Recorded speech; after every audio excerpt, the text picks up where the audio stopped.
Download this code from codegive.com, link in the description below. OK, let's dive deep into Pyrobuf, its benefits, and how it can significantly improve the performance of your Python applications when dealing with protobuf messages, especially in speed-sensitive scenarios.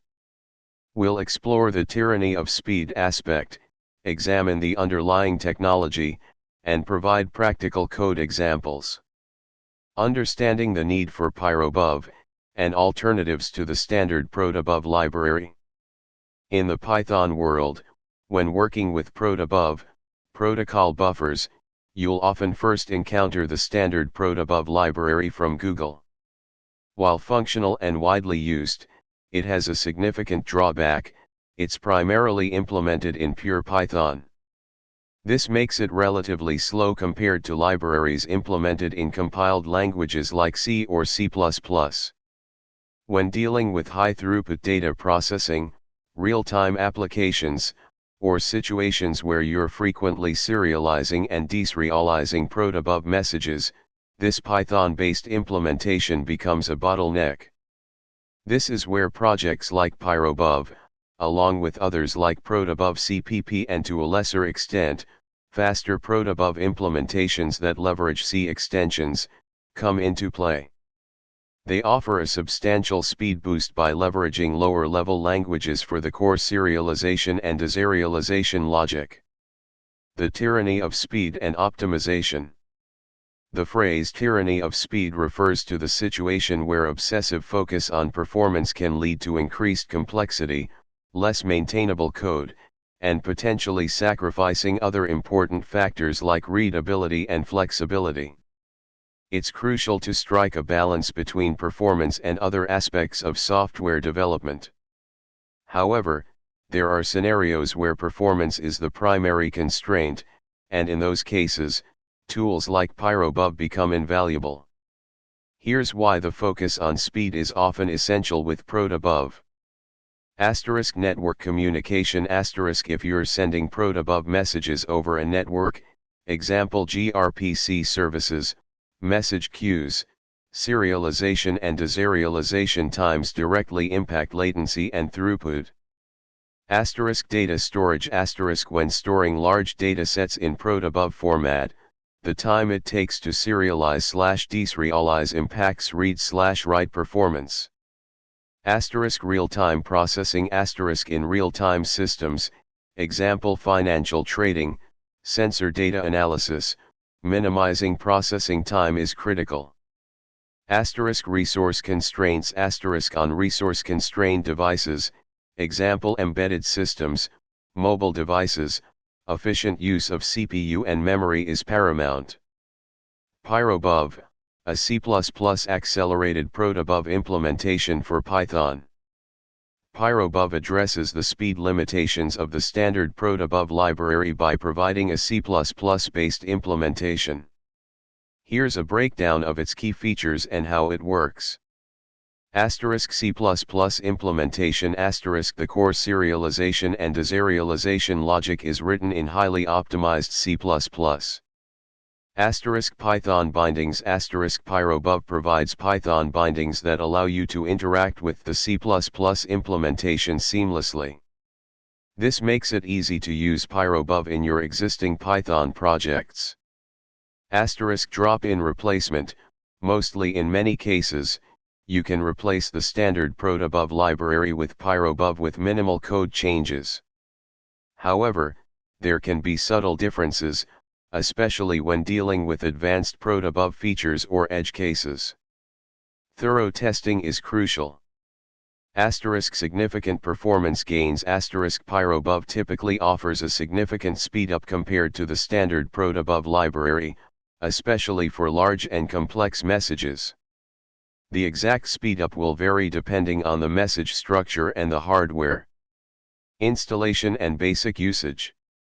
1. Installation. 2. Protobuf definition, example.proto.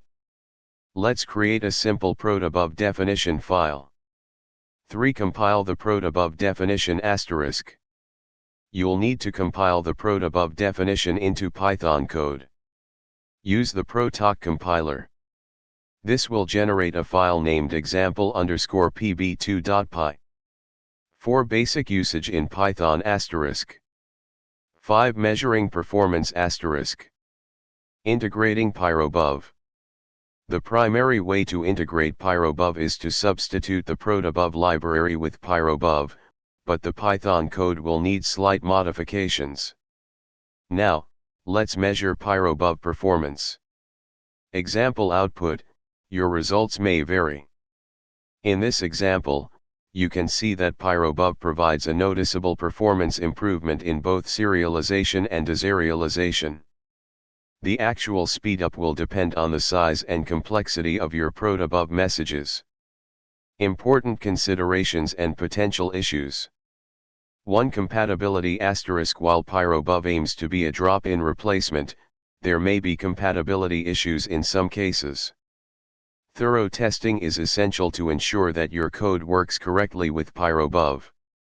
2. Memory usage *. C++ implementations might have different memory management characteristics compared to Python. Monitor memory usage, especially when dealing with very large messages. 3. Debugging *. Debugging C++-based libraries can be more challenging than debugging pure Python code. Make sure you have the necessary tools and knowledge to debug Pyrobuf effectively. 4. Build dependencies *. Installing Pyrobuf requires a C++ compiler and development tools. This might add complexity to your deployment process. 5. Alternative implementations *. Other projects like protobuf-cpp offer alternative solutions, often with C++ or Python bindings. Evaluate several options before committing to one. 6. Code generation *. Ensure you're using the correct protoc compiler and plugins to generate code that is compatible with Pyrobuf. 7. Complex types and features *. Pyrobuf support for advanced protobuf features, example ONAV, maps, custom options, might be different or less complete than the standard library. Check the documentation carefully. 8. String encoding *. When dealing with strings, be aware of encoding issues, UTF-8, etc. Make sure both your protobuf definition and your Python code use consistent encoding. Alternatives to Pyrobuf. While Pyrobuf is a solid choice, it's worth knowing about other options. Protobuf-cpp*. This library provides direct C++ bindings. It can be very fast but might require more significant code changes. Python-based implementations *. There are some protobuf implementations that use Python to achieve a balance between performance and ease of use. Custom serialization/deserialization *. For very specific use cases, you might consider writing your own serialization/deserialization code in C or C++. This can be highly optimized but also requires significant effort. Best practices and recommendations. Profile your code * Before switching to Pyrobuf, profile your code to identify the exact areas where protobuf serialization/deserialization is a bottleneck. Start small * Begin by integrating Pyrobuf into a small part of your application and thoroughly test it. Benchmark * Measure the performance of Pyrobuf in your specific use case to ensure that it provides the desired speedup. Consider memory usage * Monitor memory usage to identify potential memory leaks or excessive memory consumption. Keep your protobuf definitions simple * Complex protobuf definitions can impact performance. Try to keep your definitions as simple as possible. Use appropriate data types * Choose the correct protobuf data types for your data. Using the wrong data types can lead to unnecessary overhead. Avoid copying data * Minimize the amount of data copying during serialization and deserialization. In conclusion Pyrobuf offers a valuable solution for addressing performance bottlenecks when working with protobuf in Python. By leveraging C++-based implementation, it can significantly improve serialization and deserialization speeds, especially in high-throughput applications. However, it's essential to carefully evaluate its compatibility, memory usage, and potential debugging challenges before fully integrating it into your projects. Remember to strike a balance between speed and other important factors like code maintainability and flexibility. Alternatives exist, so experiment and choose the tool that best suits your specific needs.